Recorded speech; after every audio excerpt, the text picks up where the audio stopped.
चीन सबसे ज्यादा अगर किसी एक देश से भिड़ता है तो वो है अमेरिका।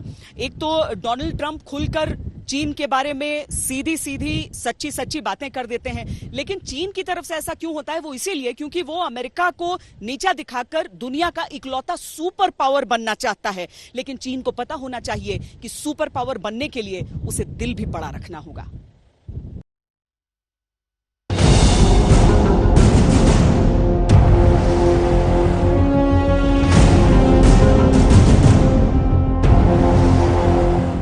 चीन की दगाबाजी का मिलेगा करारा जवाब। उसके अहंकार पर प्रहार करने की शुरू हो गई है तैयारी। अमेरिका ने भारत से हाथ मिला लिया है।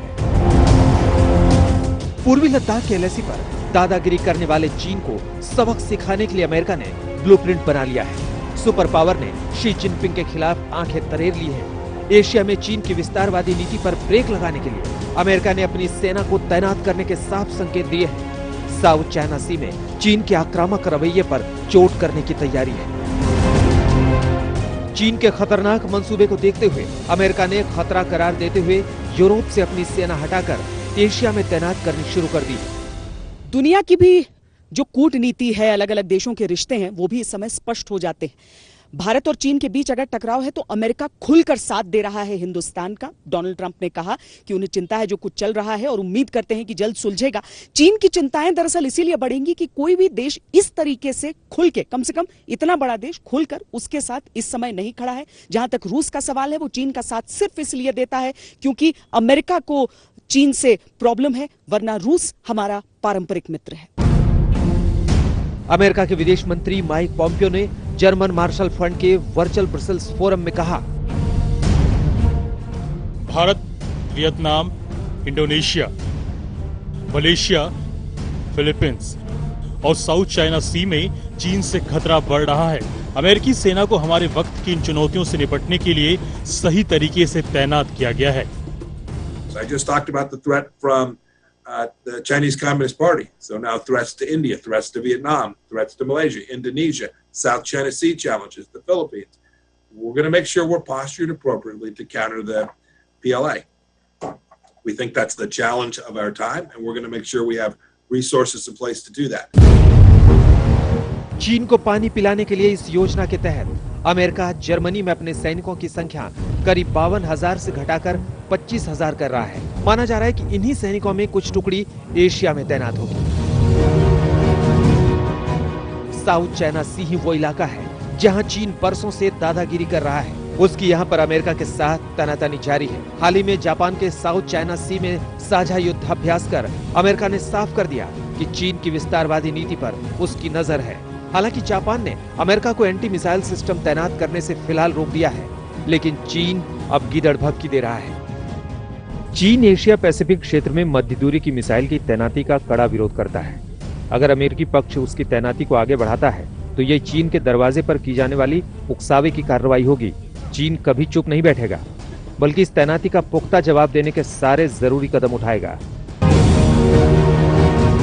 इस बीच चीन को नाक में नकेल कसने के लिए अमेरिकी सीनेट ने हांगकांग की संप्रभुता की रक्षा के लिए सर्वसम्मति से एक विधेयक पारित किया है। चीन के गले का फंदा अमेरिका ने ऐसे वक्त में कसा है जब पूर्वी लद्दाख में एलएसी पर तनातनी है। साउथ चाइना सी में अमेरिका की सख्ती के बाद चीन की चालें धरी की धरी रह जाएंगी। कई मोर्चे खुल जाने से शी जिनपिंग की सेना को सिर्फ हार का मुंह देखना पड़ेगा। लद्दाख से श्वेता सिंह के साथ आज तक ब्यूरो। यहाँ लद्दाख में हम आपको चीन की साजिशों की कहानी सुना रहे हैं, उन्हीं वादियों से गुजरते हुए जहां पर भारतीय सेना अपनी तैनाती में कोई कोर कसर नहीं छोड़ना चाहती है। लेकिन सिर्फ लद्दाख ही समस्या की जगह नहीं है। चीन की निगाहें तो हर एक इलाके पर लगी रहती हैं। उत्तराखंड के कुछ इलाकों पर उसकी नजर है, अरुणाचल पर है, सिक्किम पर है। इसीलिए भले ही भारत बातचीत कर रहा है, लेकिन तैयारियों में कमी नहीं छोड़ रहा, पूरे लाइन ऑफ एक्चुअल कंट्रोल पर।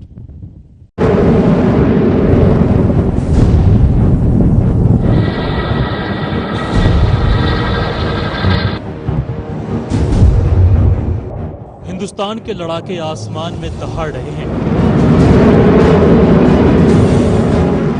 लद्दाख में एयरफोर्स के फाइटर्स गरज रहे हैं। चिनूक हेलीकॉप्टर अपने तेवर दिखा रहा है, तो सुखोई 30 MKI अपनी गर्जना से डरा रहा है। बेहद जरूरी है कि लद्दाख से आई एक एक तस्वीर चीन देख ले, आंखें खोलकर, सोच समझकर उसकी अक्ल की बत्ती जल जाएगी, क्योंकि हिंदुस्तान के जाबाज जमीन से लेकर आसमान तक कमर कस चुके हैं।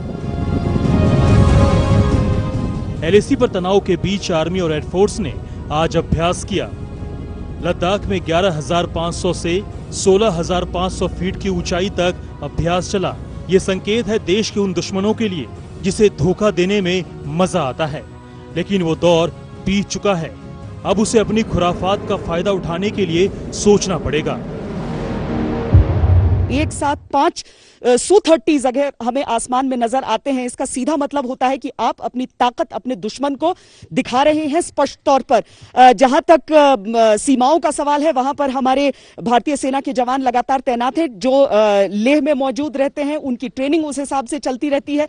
तो वो लगातार न सिर्फ फॉरवर्ड एरियाज में बल्कि यहां पर बेस पर भी ये सारे जवान और वायुसेना, क्योंकि वायुसेना हम इतने दिन देख रहे थे कि एक साथ संयुक्त आप नहीं देखते कि सारे विमान फाइटर एक साथ उड़ान भर रहे हों, और इसे अपने दबदबे के तौर पर ज्यादा देखा जा सकता है। सोच समझकर, फूक फूक कर भारत एक एक कदम आगे बढ़ा रहा है, तभी तो चीन की हर चाल का मुंहतोड़ जवाब देने की तैयारी है। लद्दाख के 1500 किलोमीटर LAC पर भारत ने तैनाती बढ़ा दी है। चीन के एक जवान के मुकाबले भारत ने 5 जवान LAC पर तैनात कर दिए हैं। 20,000 जवानों को ऊंचाई पर तैनाती के लिए तैयार किया गया है। गलवान घाटी में भी जवानों की तादाद बढ़ा दी गई है। हजारों फीट की ऊंचाई वाले इस इलाके में जिंदगी आसान नहीं, लेकिन अपनी एक एक इंच जमीन की निगहबानी के लिए जाबाज विपरीत हालात में डटे हुए हैं। इन पहाड़ों को अगर आप देखें तो इस पे किसी भी तरह की आपको ग्रीनरी नजर नहीं आएगी, और जिन चुनौतियों की हम बात करते हैं कि ग्रीनरी न होने के नाते, इस तरह की नंगी पहाड़ियां होने के नाते, इस ऊंचाई पर, इतनी 1000 फीट की ऊंचाई पर क्या दिक्कतें आती हैं, सांस लेने में किस तरह का दबाव रहता है, प्रेशर रहता है, और क्यों बहुत ज्यादा आपको तंदुरुस्त रहना होता है, सेहतमंद रहना होता है, फिट रहना होता है। और तभी इन ऊंचाइयों पर न सिर्फ आपको ये पहाड़ियां नहीं चढ़नी है, आपको इन पहाड़ियों पर लड़ाई लड़नी है, युद्ध लड़नी है। और चीन ने क्या कोशिश की है कि इसी तरीके से जो वैली को सराउंड करती हुई जो पहाड़ियां हैं, उनकी ऊंचाई की जगहों पर वो अपनी जगह ले ले। यहाँ पर दरअसल सिविल मूवमेंट की इजाजत नहीं होती है, एक गांव तक वो इलाका है। हम जो आपको दिखा रहे हैं हिस्सा, लगभग आप समझ लीजिए कि ऐसी ही नंगी पहाड़ियां, ऐसी ही चोटियां रहती हैं जहां पर हमारे सैनिकों को डिप्लॉय होना होता है, जहां पर उन्हें हमेशा तैनात रहना होता है, इस मौसम के खिलाफ भी लड़ाई लड़ते हुए और उस चीन के खिलाफ भी लड़ाई लड़ते हुए। भारत की तैयारी अन्य मोर्चों पर भी जबरदस्त रूप से चल रही है। सूत्रों से मिली जानकारी के मुताबिक अब लद्दाख से लेकर जम्मू कश्मीर तक संचार सेवा को मजबूत किया जा रहा है। मास्टर प्लान तैयार हो चुका है। इसके मुताबिक जम्मू कश्मीर के 87 और लद्दाख के 57 गांवों में संचार सेवाओं को मजबूत किया जाएगा। लद्दाख के गलवान घाटी, Daulat Beg Oldi, D Singh post, hot spring, Lukung, Thakung और चुशूल में टर्मिनल लगाए जाएंगे। केंद्रीय संचार मंत्रालय ने इलाकों में 134 टर्मिनल लगाने का फैसला किया है। लद्दाख में खासकर जो लाइन ऑफ एक्चुअल कंट्रोल से लगते हुए इलाके हैं, वहां पर भी मोबाइल टावर्स लगाने की बात हो रही है। बहुत लंबा डिमांड था यहां पर और बहुत लंबी लड़ाई यहां पर लड़ी जा रही थी इसके लिए, लेकिन सोचिए कि आज DBO और उसके साथ ही गलवान वैली, हर जगह अगर इस तरह की चीजें हों तो क्या होगा। एग्जीक्यूटिव काउंसलर जो लेके हैं वो हमारे साथ हैं। बहुत लंबी लड़ाई लड़ी है, लेकिन ये तो सीधे सीधे चुनौती है चीन को। जी बिल्कुल, क्योंकि ये हम पिछले 8-10 साल से वेट कर रहा था कि USOF के तहत मोबाइल सैंक्शन कभी नहीं हुआ था लद्दाख में।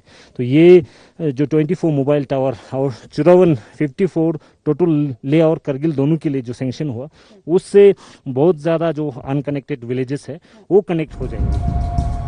चीन ने जो हिमाकत की है उसकी उसे बड़ी कीमत चुकानी पड़ेगी।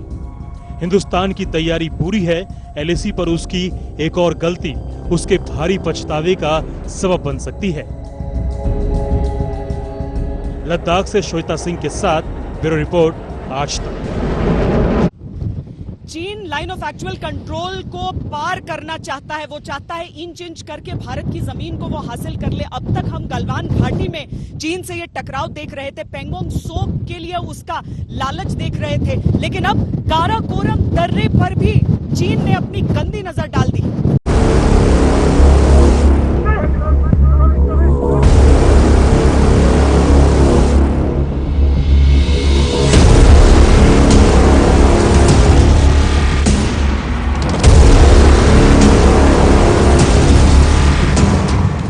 चीन के धोखे का बही खाता लंबा चौड़ा है। उसकी बदनीयती की गाथा काफी पुरानी है। उसकी कथनी और करनी में जमीन आसमान का अंतर है। तभी तो बीजिंग जो कहता है वो भरोसा करने लायक नहीं।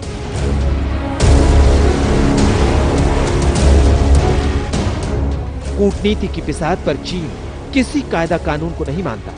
वो पावर देखता है, नफा नुकसान देखता है, उसी के हिसाब से वो खुद को ढालता रहता है।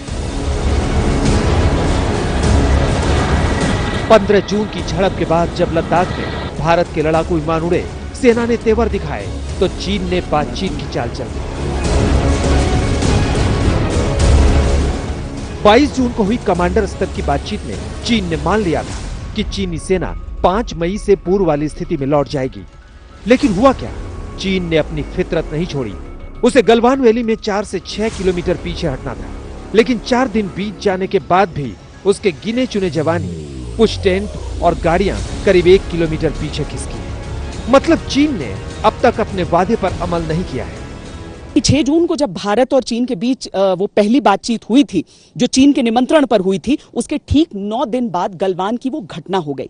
इसीलिए भारत इस बार बहुत ध्यान से आगे बढ़ रहा है। भारत ने चीन से साफ कह दिया है कि आप हमें बताइए कि कब तक आपकी सेना जो है वो सारी चीजों को डिसमेंटल करेगी और लाइन ऑफ एक्चुअल कंट्रोल में अपनी तरफ वापस उस जगह पर जाएगी जो 5 मई से पहले की स्थिति कही जा रही है। चीन की तरफ से भले ही बहुत सारे वादे कर दिए जाते हैं, लेकिन भारत उन चीजों पर अव्वल तो यकीन नहीं कर रहा है। दूसरी चीज ये हो रही है कि भारत ने अपनी तैनाती किसी भी तरीके से चीन के किसी भी आश्वासन पर कम नहीं की है, क्योंकि गलवान घाटी को लेकर चीन एक बात करता है और पेंगोंग सो में अचानक अपने सैनिकों की तादाद बढ़ा देता है।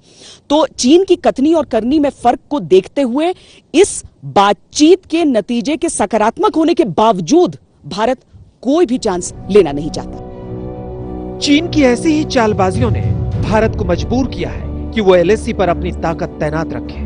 वो ये भूल गया है कि ये 1962 का नहीं, 2020 का हिंदुस्तान है। पेंगोंग सो हो या फिर गलवान घाटी, भारतीय सेना हर जगह मजबूती से तैनात है। वायुसेना आसमान से निगहबानी में जुटी हुई है। इस सब के बीच एक ही संदेश जा रहा है कि 2020 में आज हम हैं। 1962 से लेकर आज तक 58 साल बीत चुके हैं। बहुत कुछ बदल चुका है। 15 जून को हमारे सैनिकों ने अपनी जान पर खेलकर जिस चीनी कैंप को तहस नहस कर दिया था, ठीक 1 हफ्ते बाद 22 जून को पेट्रोलिंग पॉइंट 14 पर चीन ने 4 टेंट खड़े कर दिए, दीवार और इन्फेंट्री गन अलग से। लेकिन भारतीय वायुसेना के विमान चीन की हरकत पर नजर रख रहे हैं। एक तरफ चीन बातचीत का ढोंग कर रहा है, तो दूसरी ओर वो लद्दाख के दूसरे इलाकों पर भी अपनी गिद्ध नजरें टिकाए हुए है। सूत्रों से मिली जानकारी के मुताबिक चीन की नजर काराकोरम दर्रे पर भी है। साथ ही दौलत बेग ओल्डी और तेपसांग सेक्टर में नया मोर्चा खोलना चाहता है। अब वो भारतीय सेना को पेट्रोलिंग करने से रोकना चाहता है, लेकिन भारत ने भी ठान लिया है कि चीन जो भाषा समझेगा उसी लहजे में समझाया जाएगा। दिल्ली से मनजीत नेगी और लद्दाख से श्वेता सिंह के साथ आज तक ब्यूरो। हमारी इस खास पेशकश में इतना ही। कैमरा पर्सन सैयद मोहसिन के साथ मुझे दीजिए इजाजत। देश और दुनिया की बाकी खबरों के लिए देखते रहिए आज तक।